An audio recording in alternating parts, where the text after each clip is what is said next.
G'day, it's a wonderful Sunday afternoon, apart from all the flies trying to attack me at the moment.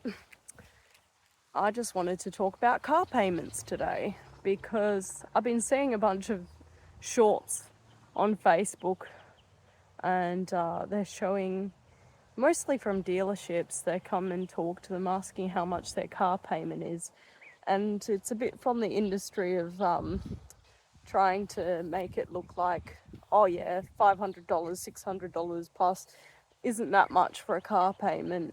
And look at these people, some of them even having $1,500 car payments, and some of them having that on 2 cars, which is insane, bloody crazy. And so wanted to talk about that.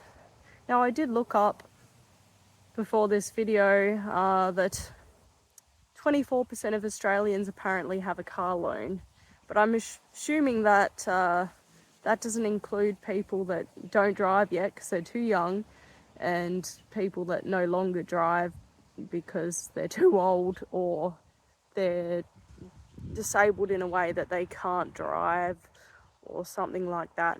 But anyway, let's just go on that face value. 1 in 4 of us have a car loan. And so that's quite a few people, but I was expecting more, to be honest. And the average payment is apparently about $190 a week, which equates to about just over $800 a month, because obviously there's more than 4 weeks in a month, and nearly 10 grand per year.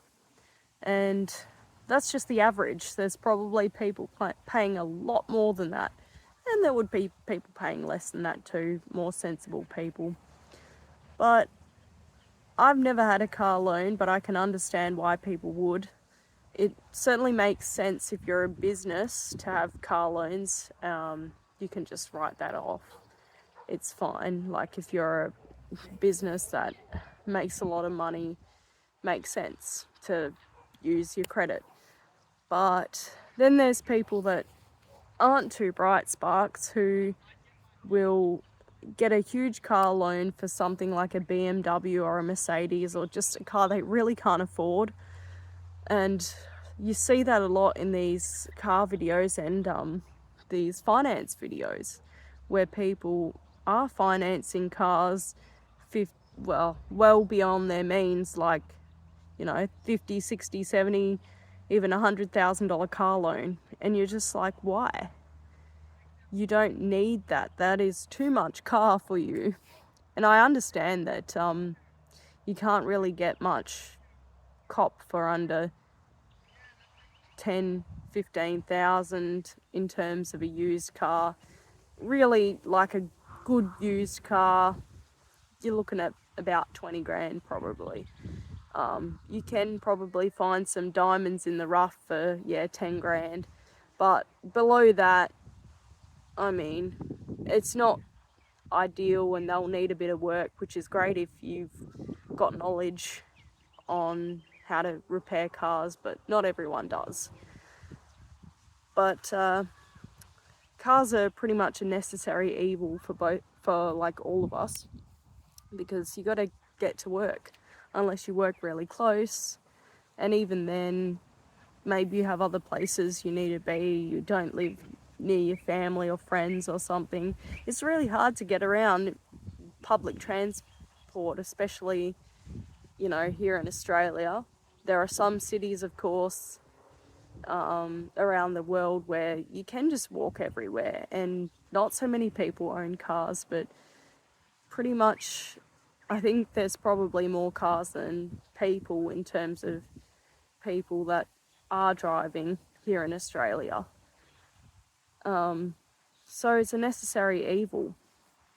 But unfortunately, there's just a bit of lack of sense sometimes when it comes to buying more than you can afford, or not understanding interest rates. An ex of mine definitely was considering buying this car with a 30% interest rate, which would have been insane. Me at the time, I made a stupid decision in terms of lending them the money for the car. Luckily, I got it back, but I wouldn't do that again. It definitely creates stress on the relationship as well when you do stuff like that, aside from like worrying about not getting the money back. But that's something I've done that was dumb. But I'm definitely glad, even though I don't talk to them anymore, that they didn't get a 30% car loan, and obviously happy they paid me back. But it's probably more common that people actually will sign up for these loans because they want that specific car. Like my ex was adamant that they had to have a Toyota Hilux, and that wasn't even like a huge loan or anything. It was like 23 grand that it would have been of a loan, but with that interest rate, that would have stacked on like crazy. I don't have money like that to be lending out to people these days. Having a home and everything costs a lot of money. Not that I would anyway. But yeah, these car loans can be very predatory. What I would say is, if you do need a car loan because you don't have the money to just outright buy a car, even like a cheaper car, that you do really need to be conscious of the interest rates on these things, and don't buy something unnecessary. Get a good car that'll work, or even like a car that's not too bad, that might need a little bit of work, that you can take to the mechanic, or if you can do it yourself, that's even better. But just try and get less car, and enough that your ego will be satisfied and not breaking the bank, because really cars are just ridiculous. Depreciating asset, not necessary to show off unless you've literally got a job where you kind of have to show off, and there are some jobs like that, I suppose. But lifestyle inflation in terms of cars is a huge thing, and I think especially young men do feel the pressure to show off to their mates or their work colleagues with nice showy cars and stuff, and also they tend to like cars quite a lot more.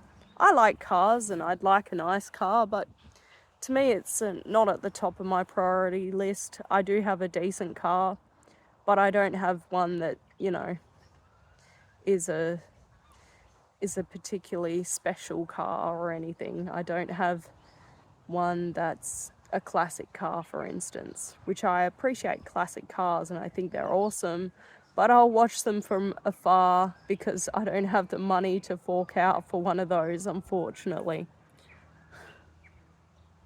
But anyway, it's just my say in the matter. Car loans are insane. If you don't need to get one, don't, especially at high interest rate and a large car loan that you really can't afford. All right, peace out.